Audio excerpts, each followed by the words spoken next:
जय श्री राम सभी को। कैसे हैं आप सभी? आई होप सब अच्छे ही होंगे। बहुत दिनों से आपको हमारा वीडियो देखने को नहीं मिल रहा था, तो हम आपके लिए आज नोटिफिकेशन लेके आए हैं। आज का नोटिफिकेशन जो होने वाला है टीएमए की रिगार्डिंग होने वाला है। तो टीएमए होता क्या है? टीएमए एक तरह का असाइनमेंट होता है। जो भी फ्रेश एडमिशन लेते हैं उसमें क्लास 10th हो या 12th हो, उनको वो टीएमए देना होता है।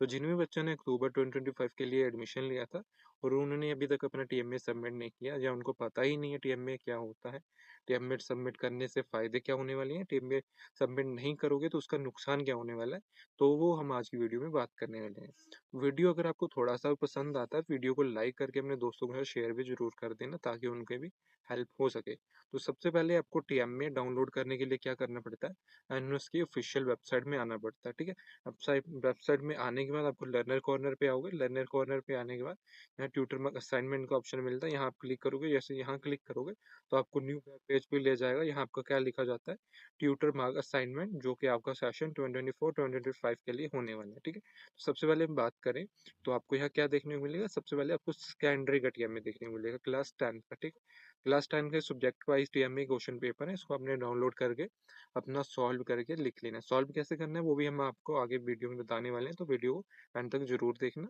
ठीक है, ये आपका क्लास 10 का रहने वाला है। उसके बाद जो बच्चे क्लास 10th में रीजनल मीडियम से, जैसे आपका पंजाबी, मलयालम, तमिल, तेलुगु, कन्नड़, उर्दू, मराठी, गुजराती, असमी या ओडिया, इनमें से कोई भी मीडियम होने वाला है, तो आप मीडियम अपना रीजनल मीडियम सेलेक्ट करके भी अपना टीएमए दे सकते हो। ठीक, उसके बाद जो बच्चे सेकेंडरी क्लास 12th में है, वो भी अपना टीएमए क्वेश्चन पेपर डाउनलोड करके सेम क्लास 10th की तरह दे सकते हैं। उनके लिए रीजनल मीडियम्स में भी टीएमए है। ठीक है, अगर आप किसी भी सब्जेक्ट का टीएमए को ओपन करते हो, ये आपका क्या क्वेश्चन पेपर आने वाला है।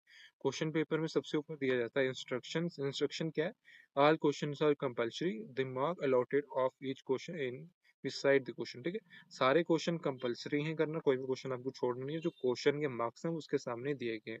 से हम फर्स्ट क्वेश्चन रीड करते हैं। Answer any one of the following question in 40 to 60 words. जो आपका फर्स्ट क्वेश्चन है वो आपको 40 to 60 वर्ड्स में करना है, और दोनों में से कोई एक पार्ट करना है। यहाँ आपको दो पार्ट देखने को मिल रहे हैं। ठीक है, पार्ट ए और पार्ट बी, दोनों में से एक करना है। ये आपको 2 मार्क्स का रहने वाला है। As similar question number second और थर्ड भी आपका रहने वाला है। ठीक है, क्वेश्चन नंबर जैसे फर्स्ट का है वर्ड लिमिट और marks, same question number second और थर्ड के भी रहने वाले हैं। फिर आपका जो क्वेश्चन नंबर 4 है, क्वेश्चन नंबर 4 आपका 100 to 150 वर्ड्स में करना है आपको, और ये 4 मार्क्स आपको दिलाएगा। ठीक है, इसमें से भी कोई एक पार्ट करना है। हर क्वेश्चन में से आपको कोई एक पार्ट करना है, दोनों पार्ट्स करने की जरूरत नहीं है। सेम क्वेश्चन नंबर 5th रहने वाला है, 4 मार्क्स का, 100 to 150 वर्ड्स। ठीक है, कोई एक पार्ट करना है। वैसे क्वेश्चन नंबर 6 है हमारा, प्रोजेक्ट टाइप में आ जाता है। इसको इसकी जो वर्ड लिमिट होती है 500 वर्ड्स रहती है, तो इसका भी हमने दोनों में से कोई एक पार्ट कर लेना है। अगर आपको टीएमए सॉल्व करने में दिक्कत आ रही हो, कि आपको आंसर ना मिल रहे हो, तो आपको यहाँ देखने को मिल रहा है रेफरेंस लेसन नंबर 9। ठीक है, आप लेसन नंबर 9 से अपना आंसर ढूंढ सकते हो। ठीक है, उसके बाद अब हम बात कर लेते हैं टीएमए का क्वेश्चन पेपर डाउनलोड करने के बाद आपको टीएमए सबमिट करने के टाइम कैसा दिखना चाहिए। ठीक है, जब टीएमए जब सबमिट करते हो उससे पहले आपका टीएमए इस तरह से दिखना चाहिए। ठीक है, ये आपका टीएमए का फाइनल लुक होता है। फाइनल लुक की बात करें, सबसे पहले आपका फर्स्ट पेज ऐड होगा। ठीक है, जहाँ आपका नेम, एनरोलमेंट नंबर, क्लास और आपका सब्जेक्ट कोड, ठीक है, मीडियम जो भी आपका रहने वाला, हिंदी, इंग्लिश, रीजनल। ठीक है, उसके बाद आपका एआई कोड, जिसको स्टडी सेंटर कोड भी बोलते हैं, वो डालोगे। ये आपकी कॉन्टैक्ट डिटेल है, कंपलसरी नहीं है, ऑप्शनल। ठीक है, इस तरह से हमने करना है। और जो आपका क्वेश्चन होगा वो आपने 6 क्वेश्चन, हर क्वेश्चन का एक पार्ट आंसर सॉल्व करके यहाँ लिखना है। ठीक है, अगर आपको आंसर सॉल्व करने में दिक्कत हो रही है, आपको टाइम नहीं है आंसर ढूंढने में या अपना असाइनमेंट बनाने में, अगर कोई आप जॉब करते हो, तो आप हमारे plus दिए गए नंबर पे कॉन्टैक्ट भी कर सकते हो, और आप फ्री ऑफ कॉस्ट 911037 टीएमए भी ले सकते हो और पेड टीएमए भी ले सकते हो। ठीक है, आगे हम बात कर लेते हैं टीएमए बनाने के बाद आपको सबमिट कैसे करना है। ठीक है, सबमिट करने के लिए आपको डैशबोर्ड में आना है। डैशबोर्ड में आने के बाद आपको यहाँ ट्यूटर मार्क असाइनमेंट में आने। ट्यूटर मार्क असाइनमेंट में आने के बाद सबसे पहले आप अपलोड टीएमए में क्लिक करोगे। जैसे ही अपलोड टीएमए में क्लिक करोगे, अपना सब्जेक्ट चूज करोगे। उसके बाद जो भी आप लैंग्वेज लिखे हो टीएमए में, कौन सी लैंग्वेज में, हिंदी या इंग्लिश या कोई रीजनल है, वो सिलेक्ट करके आप टीएमए को सबमिट कर दोगे। जिस तरह से आपका टीएमए सारे सब्जेक्ट से सबमिट हो जाएंगे। सबमिट करने के बाद आप टीएमए स्टेटस में जाओगे। टीएमए स्टेटस में आपको सबसे पहले क्या देखना है, आपका कौन से सब्जेक्ट्स का टीएमए होने वाला है। ठीक है, उसके बाद टीएमए सबमिशन स्टेटस में आपको यहाँ दिखाया जाएगा पेंडिंग। अगर आपको जब तक सबमिट नहीं हुआ तो यहाँ आपको पेंडिंग दिखाया जाएगा।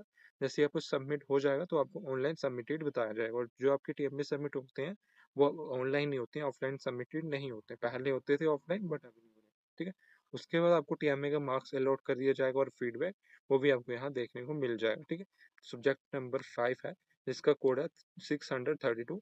इसका टीएमए सबमिट नहीं हुआ। ये क्यों नहीं हुआ? क्योंकि ये वोकेशनल सब्जेक्ट्स था। तो वोकेशनल सब्जेक्ट्स के टीएमए सबमिट नहीं होते और स्ट्रीम 1 के ही सब टीएमए सबमिट होते हैं। स्ट्रीम 2 या 3 या 4 के टीएमए नहीं होते। ये बच्चे ध्यान रखना, इसमें कंफ्यूज मत होना, क्योंकि टीएमए सिर्फ फ्रेश बच्चों के होंगे ना, फ्रेश बच्चे स्ट्रीम 1 में होते हैं, ठीक है। अब हम बात कर लेते हैं टीएमए सबमिट करना जरूरी क्यों है, अगर सबमिट नहीं करोगे आपका क्या नुकसान होने वाला है, ठीक है। सबसे पहले बात कर लेते हैं, जैसे कि किसी बच्चे की मार्कशीट है, ठीक है। मार्कशीट में आपको क्या देखने को मिल रहा है? मार्कशीट में आपको देखने को मिला इन बच्चों के पास 5 सब्जेक्ट है। सबसे पहले पहले सब्जेक्ट है इंग्लिश, और इंग्लिश में इन्होंने स्कोर किया 51 मार्क्स इन थ्योरी, ठीक है। थ्योरी में इनके कितने मार्क्स आए हैं? 51 मार्क्स। और वही इन्होंने जब टीएमए दिया था, तो टीएमए के इनके 18 मार्क्स मिले थे। जो इनके ओवरऑल मार्क्स थे वो आपके 69 हो चुके थे, ठीक है। तो जो टीएमए होता है वो आपके ओवरऑल मार्क्स को इंक्रीज करता है, और वही आप टीएमए नहीं दो तो आपका नुकसान क्या होगा? जो आपके ओवरऑल मार्क्स ज्यादा आने होंगे वो कम हो जाएंगे। जैसे 18 मार्क्स कम हो जाएंगे, 15 मार्क्स कम होंगे, 17 मार्क्स कम होंगे। तो जो भी आपने टीएम में दिया होगा, जो भी उसके मार्क्स होंगे वो कम हो जाएंगे स्ट्रीम 1 के बच्चों के, ठीक है। तो जो जियोग्राफी है उनमें 45 मार्क्स आए हैं, ठीक है। वैसे ही आपके 75 कर दिए गए, सारे मार्क्स इस तरह से आपके इंक्रीज हुए with the help of TMA. तो इसके लिए आपको टीएमए बनाना जरूरी होता है। और टीएमए के रिगार्डिंग आपको कोई भी डाउट हो या कुछ चीज़ समझ नहीं आई हो तो हमें कमेंट सेक्शन में बता सकते हो। आज के लिए इतना ही, थैंक यू।